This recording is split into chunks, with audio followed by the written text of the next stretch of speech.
Je vous salue encore, chers amis, chers auditeurs, en ce lundi de percée où Dieu veut nous emmener dans de nouvelles sphères, dans de nouvelles dimensions avec lui. Et nous croyons que le Seigneur a un plan merveilleux pour nous. Ce matin, Dieu a une parole pour nous et la parole c'est « Ne bâtis pas ton propre royaume ». Ne bâtis pas ton propre royaume. Pour ce, nous allons lire une portion des Écritures qui dit ceci dans Luc, chapitre 12, versets 31 à 32. La Bible dit ceci. « Cherchez plutôt le royaume de Dieu et toutes ces choses vous seront données par-dessus. Ne crains point, petit troupeau, car votre Père a trouvé bon de vous donner le royaume. » Ce sont les paroles de Jésus-Christ. Ne bâtis pas ton propre royaume. Ne bâtis pas ton propre royaume. Dieu ne t'a pas créé pour bâtir ton propre royaume, mais plutôt pour lui laisser bâtir son royaume à lui en toi, à travers toi et autour de toi. C'est seulement là que Dieu pourra ajouter un surplus à nos vies, ce que tu cherches là. Le royaume de Dieu n'est pas le nôtre. Il dit cherchez plutôt le royaume de Dieu. Il n'a pas dit cherchez plutôt votre propre royaume. Le Dieu qui nous a créés, vous savez une chose, tout manufacturier possède la clé pour le bon fonctionnement du produit qu'il invente, qu'il crée, qu'il conçoit. Et si nous croyons que Dieu est le concepteur de l'homme, de l'être humain, combien plus forte raison devons-nous faire confiance au mode de fonctionnement qu'il établit justement pour l'épanouissement de cet être humain, de ce chef-d'œuvre que tu es, que je suis. Et si Dieu te dit ne bâtis pas ton propre royaume. Mais la tendance que nous avons, c'est souvent au milieu, la tendance que nous avons au milieu des pressions, c'est généralement de chercher premièrement autre chose, de chercher à bâtir notre propre royaume. Jésus donnait cette parole pendant qu'il disait ne cherchez pas, ne vous attardez pas, ne vous préoccupez pas de ce que sera votre lendemain, à chercher le manger, le boire. Ce sont les païens qui cherchent ces choses. C'est-à-dire, ce sont des gens qui ne comprennent pas la façon dont je fonctionne, les lois que j'ai établies, les principes que j'ai établis. Dieu dit, certes, ces choses sont importantes. Il donne même l'analogie, il dit, écoutez, les oiseaux du ciel ne sèment ni ne moissonnent, mais votre Père qui aussi prend soin d'eux. Aucune de vos inquiétudes ne pourra ajouter quoi que ce soit dans vos vies. Naturellement, ça va même empirer l'état de notre vie. Aujourd'hui, toutes sortes de stress que nous avons, toutes sortes de pressions que nous avons viennent justement de ces choses. Mais parce que nous cherchons à bâtir notre propre royaume. Tu bâtis ton propre royaume quand tu marches dans la crainte et dans les inquiétudes. Jésus-Christ dit, petit troupeau, ne crains point, car votre Père a trouvé bon de vous donner le royaume. Job a dit, ce que je crains, c'est ce qui m'arrive.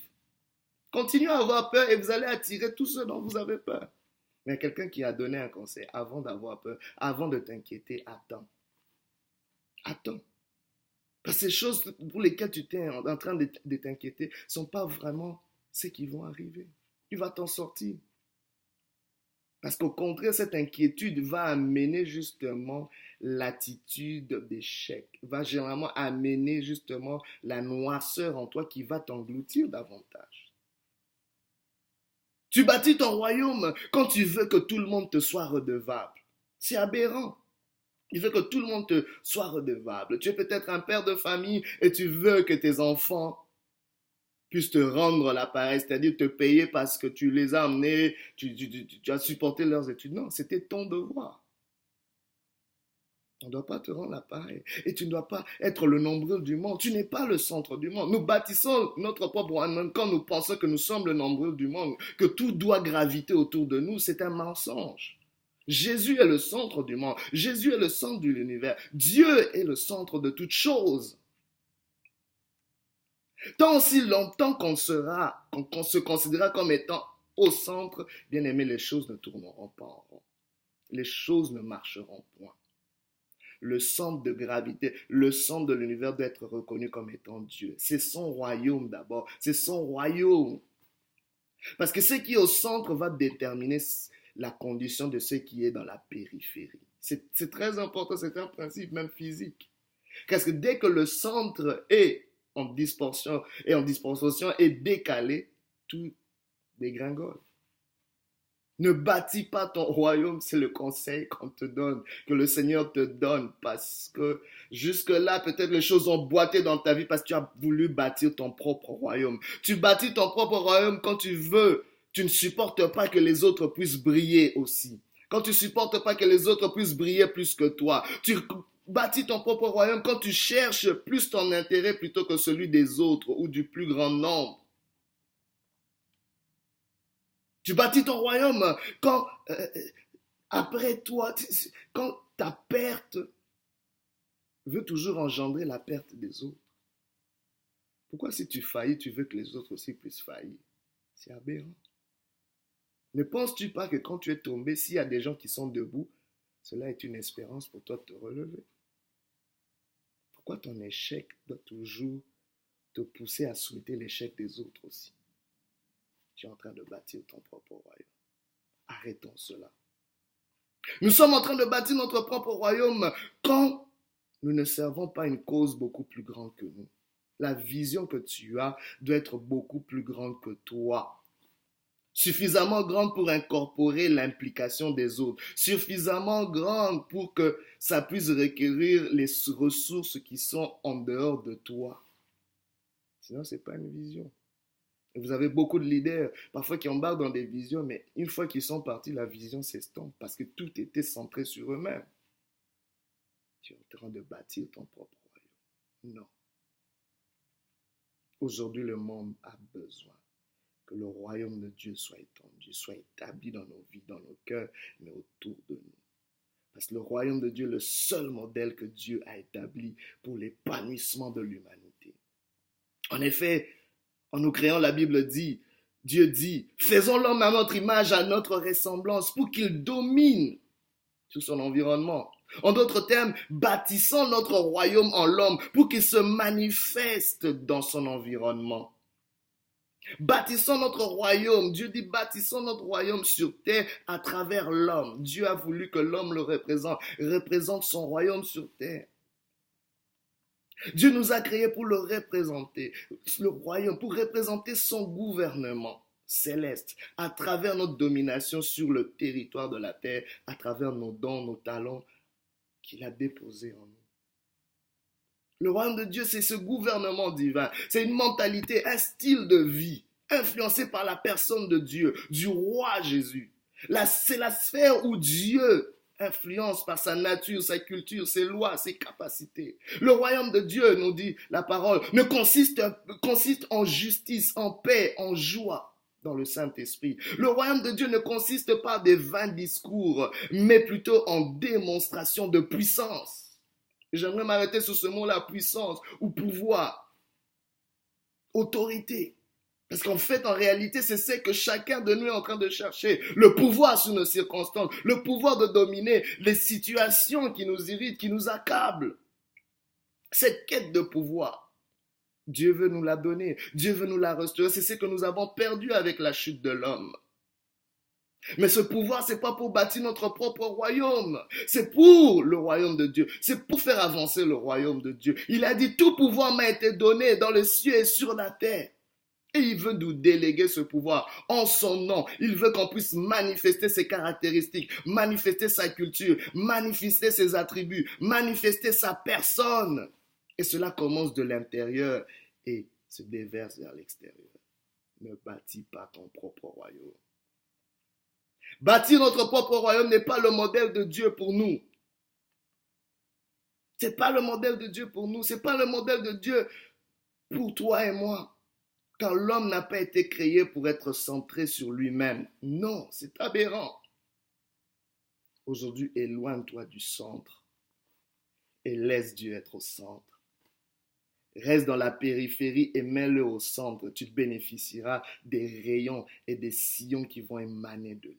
Car c'est lui le centre de l'univers. Tant si longtemps que tu prendras la position du centre dans ta famille, le centre dans tes finances, le centre dans tes relations, les choses seront toujours en déséquilibre. Ramenons le Seigneur au centre. Ramenons le royaume de Dieu au centre de nos ambitions, au centre de nos intérêts, au centre de notre focus. Très important, bien-aimé. Car bâtir notre propre royaume, ce modèle-là, bien-aimé, amènera toujours des dysfonctionnements et des anomalies.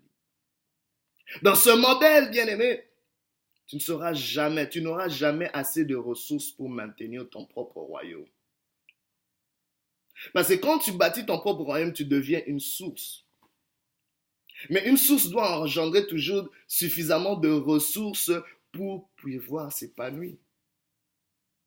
Mais si tu es une source qui n'est pas la source par excellence, comment vas-tu engendrer les ressources nécessaires pour maintenir ce que tu bâtis? Mais la Bible nous montre que Dieu, c'est lui le Père céleste, c'est lui la source. Nous venons de lui et c'est lui qui a les ressources nécessaires pour maintenir son royaume, pour maintenir notre existence, pour assurer notre percée, notre épanouissement. Recevons cette pensée, recevons ce modèle. Parce que bâtir notre propre royaume amènera toujours des frustrations. Les frustrations que tu as, c'est parce que tu bâtis ton propre royaume. Tu ne peux pas ouvrir, je vous donne une illustration, tu ne peux pas ouvrir une porte, y entrer et en même temps maintenir la porte ouverte. Parce que si tu te mets pour maintenir la porte ouverte, tu n'entreras pas. Vous comprenez? Ça, c'est bâtir notre propre royaume. J'ouvre une porte moi-même et je dois me battre pour la maintenir. Je dois me battre, manipuler et faire toutes sortes de choses pour que personne ne puisse bloquer, pour que personne ne puisse fermer la porte derrière moi, pour que personne ne puisse me dépasser. Et finalement, nous tournons en rond. Il n'y a rien qui avance. Mais si Dieu ouvre une porte que nul ne peut fermer, je peux librement, avec paix, entrer et jouir des choses qui sont de l'autre côté de la porte, sans m'inquiéter de ce qui se passe après moi, sans m'inquiéter de qui va me dépenser, sans m'inquiéter de qu'est-ce qui va arriver, qu'est-ce qui va clocher. Car lui sécurise mes pas. La Bible déclare, sa parole est une lampe à mes pieds, une lumière sur mon sentier. Il connaît les projets qu'il a formés pour moi, projets de paix et non de bonheur, et non de malheur plutôt, afin de me donner une espérance et de l'avenir. Très important. Dans ce modèle de bâtir notre propre royaume, cela nous amènera toujours à brûler, à nous épuiser, au lieu d'illuminer. Vous voyez, le feu peut soit brûler, soit éclairer. En bâtissant ton propre royaume, tu te brûles. Tu es brûlé en tant que père de famille, tu es brûlé en tant que mère de famille, tu es brûlé en train de courir après la vie, tu es brûlé au lieu d'éclairer, d'illuminer. Ta présence même devient synonyme d'intoxication. Tes enfants n'ont même plus la joie d'être dans ta présence. Au travail, waouh, tu dégages juste un arôme nauséabond. Non, tu brûles au lieu d'éclairer. Aujourd'hui, Dieu te présente un autre modèle. Laisse-lui bâtir son royaume à travers toi. Et il t'envoie pour bâtir son royaume dans la vie des gens autour de toi.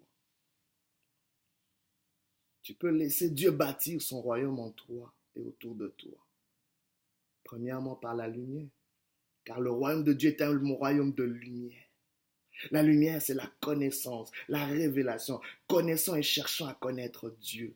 C'est un royaume de lumière. Plus nous connaissons Dieu, plus son royaume peut se manifester en nous et autour de nous, dans la vie des gens. Et bien là, c'est là qu'il peut avoir un rayonnement. C'est là qu'il peut avoir un épanouissement. Deuxièmement, c'est par la présence du Saint-Esprit en nous. Mais la présence du Saint-Esprit, c'est la preuve de notre citoyenneté dans le royaume. Le Saint-Esprit ne peut pas être en toi si tu n'as pas accepté Jésus, si tu n'as pas accepté cette nouvelle identité, si tu n'as pas fait allégeance à ce royaume. Il y a une citoyenneté que tu peux recevoir. Et elle t'est accordée si tu crois à l'œuvre rédemptrice du roi de rois à la croix de Golgotha. Lui qui est mort pour tes péchés et qui te donne son nom, qui te donne de porter son identité et son esprit en toi peut t'aider justement à manifester ce royaume. Parce que l'Esprit de Dieu sonde tout, même les profondeurs de Dieu. Il sait qu'est-ce que ça prend pour fonctionner dans le royaume et selon le royaume. Troisièmement, c'est par une vie de service. Il y a plus de joie à donner qu'à recevoir. Une vie de service. Une vie de service, parce que tu as été créé pour servir et non te servir. Te servir toi-même d'abord, c'est bâtir ton propre royaume. Mais tu dois plutôt servir les autres. Parce que quand tu sers les autres, il y a toujours quelque chose qui te reviendra. Parce que quand tu sers les autres, tu développes les autres, tu permets aux autres, ton environnement de s'épanouir et cela aura toujours des retombées positives sur toi. Le service nous affranchit. Le service maintient notre libération. Le service nous développe. Le service permet au royaume de Dieu de s'établir, de s'épanouir. Dernièrement, par une vie d'adoration. Bien-aimé, ce que tu adores, tu le deviens. L'homme ne peut pas ne pas adorer. L'adoration, le fait d'exalter, de s'identifier à quelque chose, c'est ça l'adoration.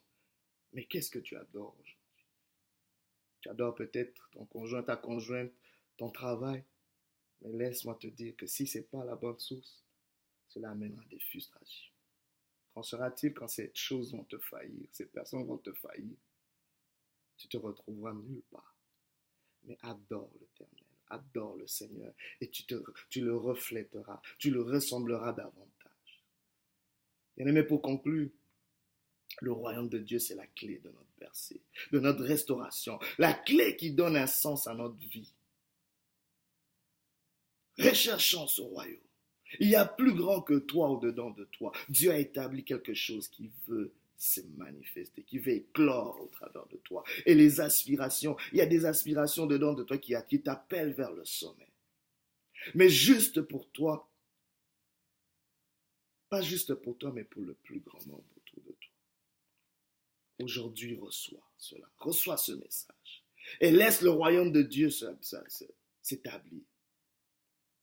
Il a dit dans cette prière, notre Père qui es aux cieux, que ton nom soit sanctifié, que ton règne vienne. Je prie que le règne de Dieu vienne maintenant, que le règne de Dieu soit établi dans ta vie, soit établi autour de toi, dans le nom de Jésus, là où tu es, dans les tourments, que le règne de Dieu soit établi maintenant, au nom de Jésus, que la paix de Dieu soit sur toi. Reçois maintenant les provisions, les ressources nécessaires au royaume de l'Éternel qui s'établit dans ta vie et ne bâtis pas ton propre royaume.